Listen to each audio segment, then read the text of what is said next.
Que se passe-t-il quand un évitant te voit heureuse sans lui?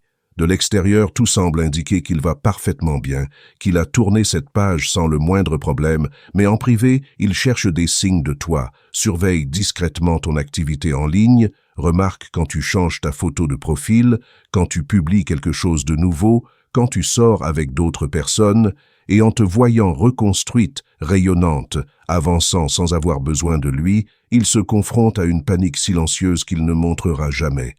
Parce que ta capacité à être heureuse sans lui brise la croyance interne selon laquelle c'était toi qui souffrais le plus, que lui était le fort qui est parti pour se protéger.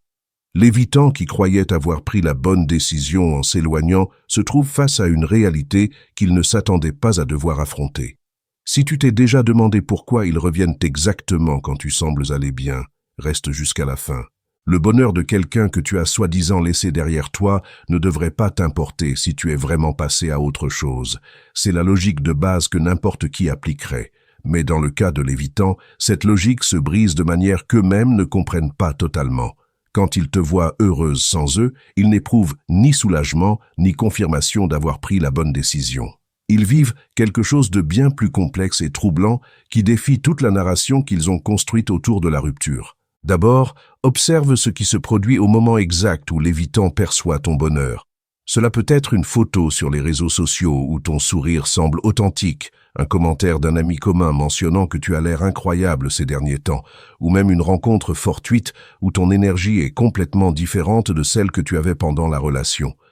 À cet instant, quelque chose s'active dans son système nerveux qu'il n'était pas prêt à gérer. Ce n'est pas de la tristesse directe ni du regret immédiat. C'est quelque chose de plus viscéral, plus proche d'une alarme interne qui commence à sonner sans qu'il puisse l'éteindre avec ses stratégies habituelles de déconnexion émotionnelle. Ce phénomène se produit parce que les évitants fonctionnent sous une croyance fondamentale qu'ils remettent rarement en question, de manière consciente. Ils partent du principe que leur départ t'a affecté plus qu'il ne les a affectés eux, que ta douleur est plus grande que la leur, qu'ils ont davantage de contrôle sur leurs émotions. Cette croyance n'est ni malveillante ni délibérément égocentrique. C'est simplement la façon dont leur esprit protège leur image d'eux-mêmes en tant que personnes indépendantes qui n'ont pas besoin de connexion profonde pour fonctionner. Quand tu t'es éloigné émotionnellement vers la fin de la relation, quand tu as pleuré, quand tu as demandé plus de présence, tout cela a confirmé leur narration interne selon laquelle eux étaient les forts et toi la vulnérable. Ton bonheur sans eux détruit cette narration d'un seul coup. Soudain, les preuves sous leurs yeux contredisent tout ce qu'ils se sont dit pour justifier leur départ. Si tu vas bien, si tu as avancé, si tu as reconstruit ta vie sans avoir besoin de leur présence, alors toute la logique qu'ils ont utilisée pour partir devient questionnable. Parce que si tu pouvais aller bien sans eux, peut-être qu'ils n'étaient pas aussi nécessaires qu'ils le croyaient. Et s'ils n'étaient pas si nécessaires, alors pourquoi sont-ils partis? La question qui émerge n'est pas « Pourquoi es-tu heureuse ?» mais « Pourquoi moi je ne le suis pas ?» C'est le premier niveau de la panique de l'évitant en te voyant heureuse sans lui. Ce n'est pas de la jalousie au sens traditionnel. Ce n'est pas de l'envie pour ta nouvelle vie. C'est une crise d'identité silencieuse où leur image d'eux-mêmes en tant que personne forte et indépendante de la relation commence à vaciller. Parce que si toi tu as pu te reconstruire et qu'eux continuent de ressentir ce vide qu'ils ne peuvent nommer, alors peut-être qu'ils ne sont pas aussi émotionnellement autosuffisants qu'ils le pensaient. Cette réalisation n'arrive pas en mots clairs ni en pensées articulées. Elle arrive sous forme de malaise, d'inquiétude, de cette sensation que quelque chose d'important leur échappe et qu'ils ne savent pas comment le récupérer. Maintenant, observe les comportements qui surgissent après cet impact initial. L'évitant qui te voyait heureuse sans lui ne te contacte pas immédiatement. Il ne court pas à ta porte avec des excuses élaborées ni des déclarations dramatiques. Au lieu de cela, il intensifie la surveillance discrète. Il consulte tes réseaux sociaux plus fréquemment, cherche des détails dans tes publications qui lui donneraient des indices sur ton état émotionnel réel, analyse chaque photo comme s'il était un détective cherchant la preuve que ton bonheur n'est pas authentique. Ce comportement a un but psychologique précis. Trouver quelque chose, n'importe quoi, qui restaure sa narration originale selon laquelle tu vas plus mal que lui. S'ils trouvent une photo où tu ne souris pas autant, s'ils remarquent un commentaire ambigu qui pourrait s'interpréter comme de la tristesse, s'ils voient que tu as passé un week-end seul à la maison, cela leur procure un soulagement temporaire. Parce que si ton bonheur n'est pas parfait, s'il y a des fissures dans cette façade de bien-être, alors peut-être qu'il reste la personne émotionnellement la plus forte. Peut-être que leur décision de partir peut encore se justifier. Ce processus de recherche de preuves de ta souffrance n'est ni conscient ni malveillant. Il est automatique, une façon de protéger la structure psychologique qui maintient leur estime d'eux-mêmes intacte. Mais c'est là que la panique s'intensifie. Parce que même quand ils trouvent de petits indices que tout n'est pas parfait dans ta vie, la réalité générale reste indéniable. Tu avances sans eux. Tu as une nouvelle énergie, de nouvelles connexions, un nouveau but. Et cette réalité générale est suffisamment puissante pour que les petites imperfections qu'ils détectent ne les apaisent pas vraiment. La panique persiste parce que la vérité fondamentale reste la même. Tu n'as pas besoin d'eux pour aller bien. C'est la partie que beaucoup de personnes qui ont été avec des évitants ne comprennent pas. Elles supposent que si l'évitant les voit heureuses, il continuera simplement sa vie avec indifférence. Mais l'indifférence de l'évitant est performative, pas authentique. C'est un masque qu'ils utilisent pour se protéger de ressentir trop, pas la preuve qu'ils ne ressentent vraiment rien. Quand ce masque se confronte à ton bonheur indéniable, il commence à se fissurer. Et ce qui reste en dessous n'est ni beau ni romantique. C'est de la panique pure, désorganisée, désorientante. La panique de l'évitant, en te voyant heureuse sans lui, se manifeste de plusieurs manières concrètes que tu peux observer si tu prêtes attention. Certains commencent à apparaître fortuitement dans des endroits où ils savent que tu pourrais être, créant des rencontres accidentelles qui leur permettent de t'évaluer en personne sans admettre qu'ils voulaient te voir. D'autres envoient des messages apparemment innocents, des questions génériques sur un sujet trivial qui leur donnent une excuse pour rouvrir le contact sans paraître vulnérables. Certains commencent à publier du contenu sur leurs propres réseaux sociaux, conçus pour capter ton attention, des photos où ils ont l'air particulièrement bien ou font des activités qu'ils savent qui t'intéressent. Tous ces comportements ont quelque chose en commun. Ce sont des tentatives de récupérer un certain niveau de contrôle sur la situation sans admettre que ton bonheur sans eux les a affectés. Parce qu'admettre cela reviendrait à admettre qu'ils avaient besoin de toi, que la connexion comptait, que partir était peut-être une erreur. Et le système évitant est construit spécifiquement pour éviter ces admissions à tout prix. Alors, au lieu de vulnérabilité directe, tu obtiens ces approches latérales, ces gestes ambigus qui pourraient s'interpréter de multiples façons. Le piège émotionnel ici est clair. Si tu réponds à ces approches avec chaleur ou ouverture, l'évitant récupère son sentiment de contrôle. Cela confirme que tu as encore des sentiments pour lui, que ton bonheur n'était pas si solide, qu'il occupe encore un espace important dans ton monde émotionnel. Cela calme sa panique temporairement parce que cela restaure l'équilibre de pouvoir qui existait avant où il était le distant et toi celle qui poursuivait la connexion. Mais si tu ne réponds pas ou réponds avec une indifférence polie, la panique s'intensifie parce que cela confirme que tu as vraiment avancé, que ton bonheur sans lui est authentique et stable. Ce schéma crée un cycle où l'évitant oscille entre rapprochement et retrait selon le niveau de panique qu'il vit à ce moment-là. Quand la panique est élevée, il se rapproche en cherchant la preuve qu'il compte encore pour toi. Quand il obtient cette preuve et que sa panique diminue, il se retire à nouveau parce que la proximité émotionnelle qu'il a créée avec son rapprochement le fait maintenant se sentir vulnérable. C'est un cycle qui peut se répéter indéfiniment si tu permets que ton bonheur soit conditionnel à ces mouvements. Maintenant, approfondissons la psychologie spécifique derrière cette panique. L'évitant ne vit pas la peur de te perdre au sens romantique traditionnel. Il ne pense pas « je l'aime et je l'ai laissé partir » et maintenant, elle me manque. Son expérience est plus fragmentée et moins romantique que cela. Il vit quelque chose de plus proche de la perte d'un objet de sécurité, où tu représentais une source de validation et de connexion qu'il pouvait contrôler en s'éloignant quand il le voulait. Ton bonheur sans lui signifie que cet objet de sécurité n'est plus disponible de la manière qu'il attendait. Pour mieux comprendre cela, considère comment fonctionne l'attachement évitant en termes pratiques. Ces personnes ont besoin de connexion autant que n'importe quel autre être humain, mais leur système est configuré pour percevoir la proximité émotionnelle comme menaçante. Alors ils développent des relations où ils peuvent se sentir connectés, mais aussi maintenir suffisamment de distance pour ne pas se sentir piégés.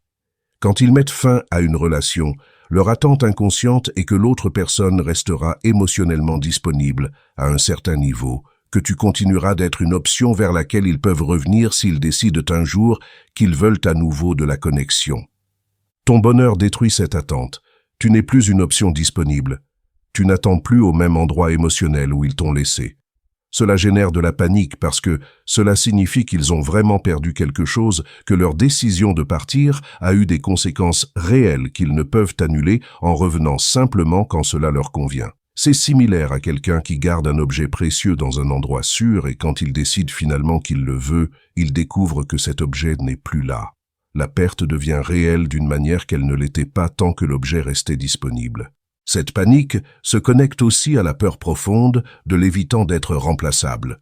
Bien qu'ils projettent indépendance et détachement, intérieurement ils ont le même besoin humain de se sentir spéciaux et importants pour quelqu'un. Quand ils te voient heureuse sans eux, surtout si ce bonheur inclut de nouvelles connexions ou relations, ils font face à la possibilité terrifiante qu'ils n'étaient pas aussi uniques ou spéciaux qu'ils le croyaient, que quelqu'un d'autre peut te donner ce qu'eux ne pouvaient pas ou ne voulaient pas donner, que leur présence dans ta vie n'était pas irremplaçable. Pour la personne qui a été avec un évitant, comprendre cette panique a des implications pratiques importantes. Premièrement, cela signifie que ton bonheur authentique sans eux est l'outil le plus puissant que tu as pour changer la dynamique de pouvoir dans la relation, même après qu'elle se soit terminée. Deuxièmement, cela signifie que toute approche qu'ils font quand ils te voient heureuse ne vient probablement pas d'un lieu de changement authentique ou de croissance émotionnelle, mais de panique et de besoin de restaurer le contrôle. Troisièmement, cela signifie que ta seule protection contre retomber dans le même schéma est de maintenir ton bonheur comme non négociable, peu importe les manœuvres qu'ils font pour récupérer ton attention. Le bonheur authentique sans un évitant requiert quelque chose de spécifique que beaucoup de personnes ont du mal à atteindre. Il requiert de lâcher prise sur le besoin qu'ils reconnaissent ta valeur, qu'ils admettent avoir commis une erreur, qu'ils reviennent transformés en quelqu'un capable de te donner ce dont tu as besoin. Tant que tu continues d'espérer cette validation, ton bonheur sera fragile parce qu'il sera construit sur l'espoir qu'ils verront éventuellement ce qu'ils ont perdu. Et cet espoir les maintient dans une position de pouvoir sur ton état émotionnel. Le bonheur qui génère vraiment de la panique chez un évitant est celui qui ne l'inclut ni comme protagoniste ni comme audience. C'est le bonheur que tu construis parce que tu as décidé que tu mérites le bien-être indépendamment du fait qu'ils le reconnaissent un jour ou non. C'est le bonheur qui vient de te reconnecter avec des parties de toi que tu as abandonnées pendant la relation pour accommoder sa distance émotionnelle. C'est le bonheur qui n'a pas besoin qu'il l'observe pour être valide. Parce que quand ton bonheur est authentiquement indépendant de lui, quand tu as vraiment avancé au lieu de simplement faire semblant, c'est ce qui déclenche la panique la plus profonde. Observe aussi que cette panique de l'évitant ne résulte pas nécessairement en changement ou croissance de sa part. Beaucoup de personnes espèrent que si l'évitant voit à quel point tu es heureuse sans lui, cela le motivera à faire le travail émotionnel nécessaire pour devenir quelqu'un capable de relations saines. Mais la panique seule ne génère pas de transformation. La panique génère seulement des manœuvres pour réduire la panique. Et la manœuvre la plus efficace pour réduire sa panique est d'obtenir que tu redeviennes émotionnellement disponible pour lui, même sans t'offrir quelque chose de différent de ce que vous aviez avant. C'est le moment où beaucoup de personnes qui ont été avec des évitants commettent la même erreur. Elles voient les signes de la panique de l'évitant, les approches subtiles, les messages occasionnels, les regards significatifs lors de rencontres fortuites et les interprètent comme preuve de changement. Elles pensent « il s'est finalement rendu compte de ce qu'il a perdu » ou « maintenant qu'il me voit heureuse sans lui, il valorisera ce que nous avions ». Mais la panique n'est pas la même chose que la valorisation. La panique est une réponse de survie psychologique, pas une épiphanie émotionnelle. Pour qu'un évitant change vraiment, il a besoin de plus que de la panique. Il a besoin de confronter les raisons pour lesquelles il a développé des schémas évitants en premier lieu. Il a besoin de faire un travail thérapeutique profond sur sa relation avec la vulnérabilité et l'intimité. Il a besoin d'apprendre à tolérer le malaise émotionnel sans fuir. Et la plupart des évitants ne feront pas ce travail simplement parce qu'ils t'ont vue heureuse sans eux.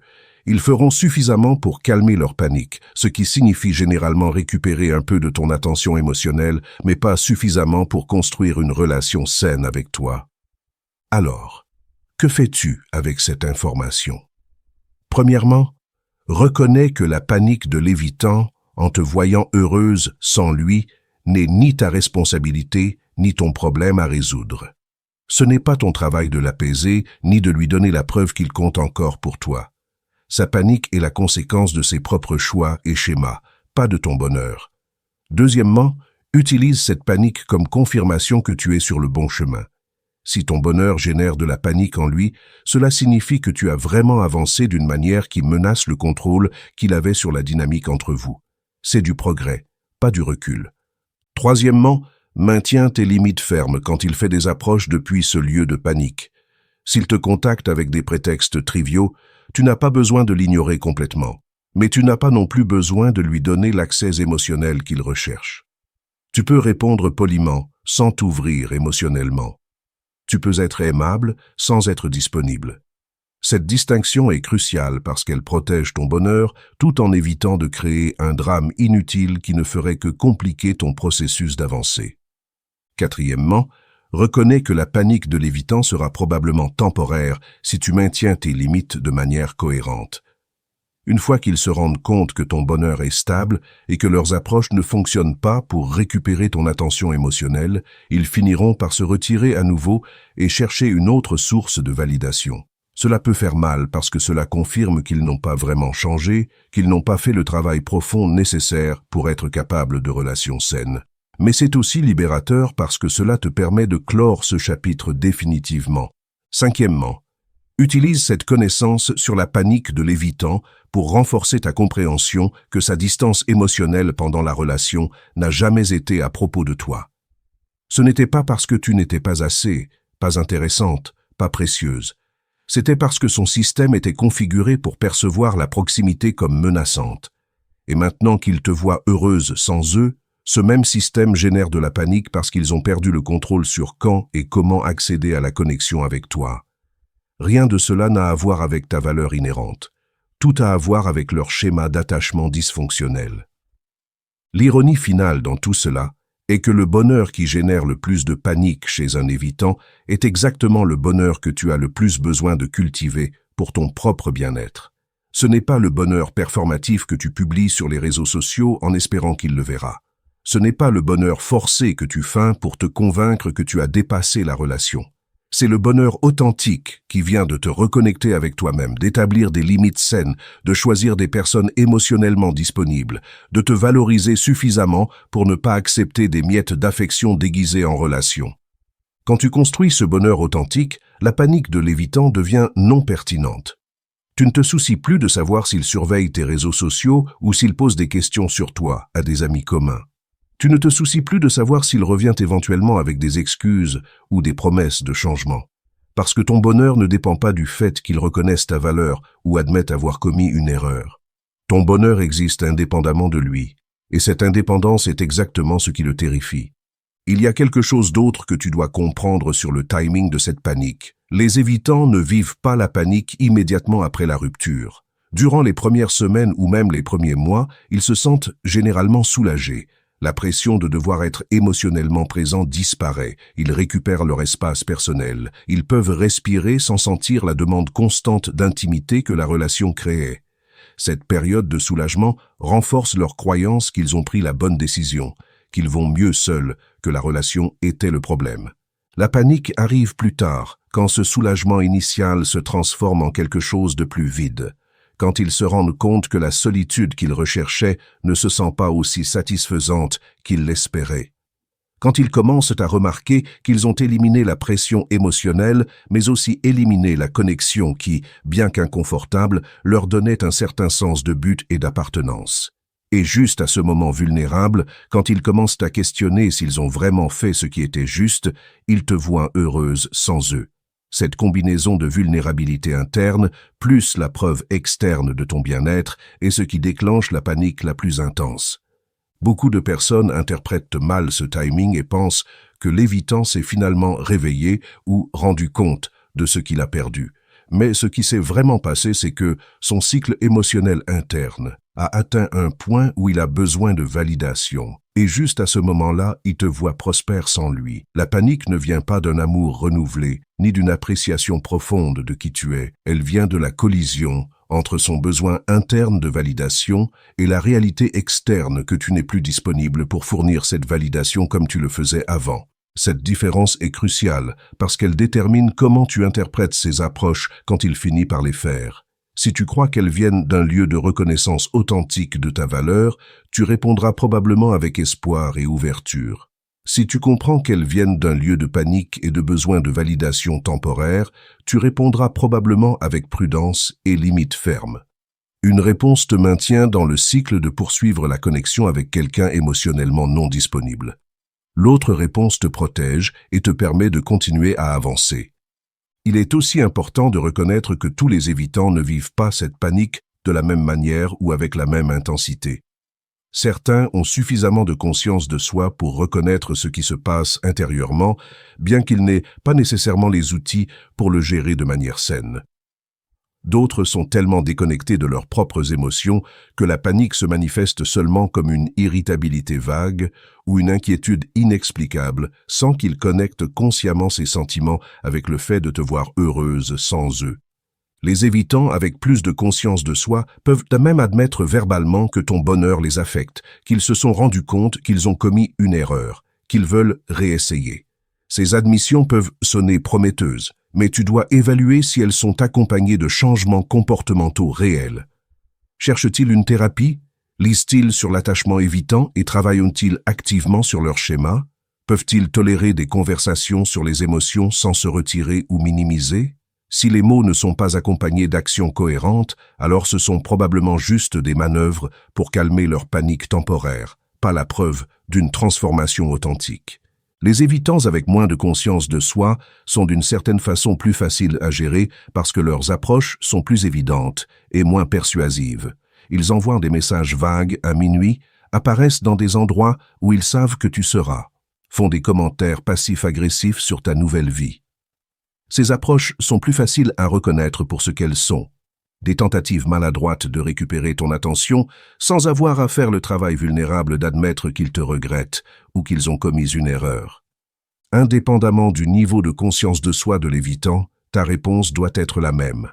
Protéger ton bonheur comme non négociable. Non pas parce que tu es vengeresse ou que tu veux les punir pour leurs erreurs passées, mais parce que tu as appris que ton bien-être émotionnel ne peut pas dépendre de quelqu'un qui n'a pas fait le travail profond nécessaire pour être capable de réciprocité émotionnelle cohérente. Ce n'est pas une posture de supériorité morale. C'est simplement de l'autoprotection éclairée basée sur des schémas passés et la réalité présente. Quand tu maintiens cette posture fermement, quelque chose d'intéressant se produit. La panique de l'évitant finit par se transformer en acceptation, bien que cette acceptation puisse prendre des mois ou même des années selon la personne. Ils finissent par se rendre compte qu'ils t'ont vraiment perdu, que leur fenêtre d'opportunité s'est fermée, qu'ils ne peuvent pas simplement revenir quand cela leur convient. Cette acceptation peut générer une croissance authentique dans certains cas où ils cherchent finalement une aide professionnelle et travaillent sur leur schéma pour de futures relations. Dans d'autres cas, ils répètent simplement le même schéma avec une autre personne.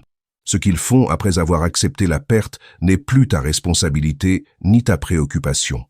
Ton seul travail est de continuer à construire la vie que tu mérites, entouré de personnes qui peuvent te donner une présence émotionnelle cohérente sans que tu aies à la mendier.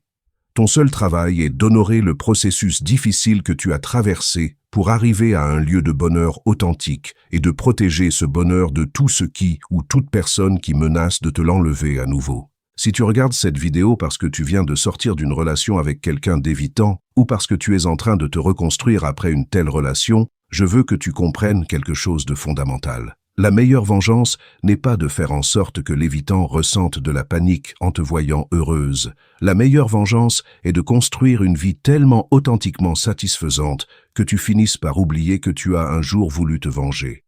C'est de construire un bonheur qui n'a pas besoin d'audience pour être valide, qui ne requiert pas qu'il l'observe pour être réel. La panique de l'évitant en te voyant heureuse sans lui est réelle, elle est intense. et elle génère parfois des comportements qui semblent indiquer du changement. Mais cette panique seule n'est pas suffisante pour transformer les schémas profonds qui ont rendu la relation insoutenable. Alors utilise-la comme confirmation que tu avances correctement, mais pas comme raison de t'arrêter ou de regarder en arrière en espérant que cette fois ce sera différent. Ton bonheur sans lui est ton pouvoir. Ne le gaspille pas en l'utilisant pour générer de la panique chez quelqu'un qui n'a pas fait le travail nécessaire pour te mériter. Utilise-le pour construire la vie que tu mérites, avec des personnes qui peuvent vraiment te donner une présence émotionnelle cohérente et une vulnérabilité authentique. Si cette vidéo t'a aidé à mieux comprendre les schémas de l'évitant et comment ton bonheur les affecte, laisse-moi un commentaire en partageant ton expérience. As-tu remarqué ces signes de panique chez un ex-évitant? Comment es-tu en train de reconstruire ton bonheur? J'adorerais lire ton histoire. N'oublie pas de liker cette vidéo et de t'abonner à la chaîne pour plus de contenu sur les schémas d'attachement et les relations saines. Merci de m'avoir accompagné jusqu'à la fin.